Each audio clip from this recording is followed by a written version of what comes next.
No boha do piči, šéfe, ja vôbec neviem, kde to je, kde sa to nachádza, neviem to nájsť. Aha, hej, už to vidím. Dobre, no.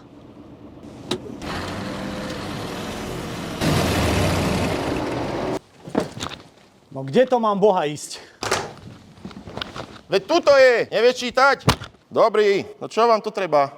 Volal mi šéf, že sa nám popsula nadstavba a máte to poladiť. Idem si vás objednať, len budem podpis jeden potrebovať od vás, no a to je všetko.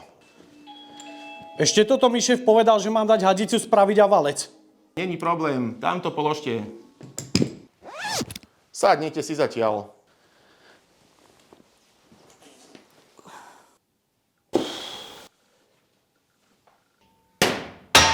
Boha, ja to asi neurobím! No máte to hotové. No a neboli žiadne komplikácie? Nie, všetko v pohode. A ten valec? No ale to choďte dozadu za majstrom.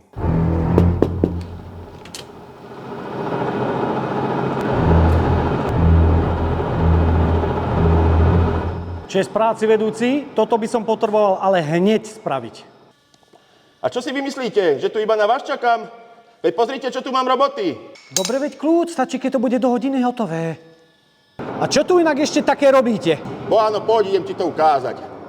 Toto je zváračka, tu je zvárací stôl. Poď, ukážem ti jedného Číňana. No a toto je zvárací robot, to je jediný, čo nepičuje na robotu. A na tomto stroji čo robíte? No toto je taká najväčšia fréza, čo tu máme. Na tejto fréze opravujeme prevažne otvory ramien, drapákov, upínačov, no a všetko také, čo by si ty už inak zošrotoval. Počúvajte, ale máte tu tých sústruhov ako za socializmu v strojárniach. Sústruhov tu máme tak akurát, ale poď, ukážem ti halu. Boha, to je katedrála.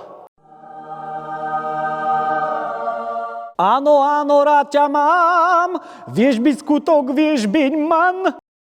To ste sa tam ako dostali? Akože kde myslíte? Bože. A v tejto hale čo robíte? Tu robíme servis a montáž hydraulických rúk a nadstavieb.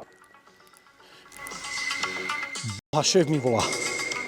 Áno? Kde si toľko vrití? Veď nám treba hadicu nakladať, že nám stojí. No tá ja, šéfe, idem už. Dobre, dovidenia. Boha, to už aj snehu najebalo. No nič, idem.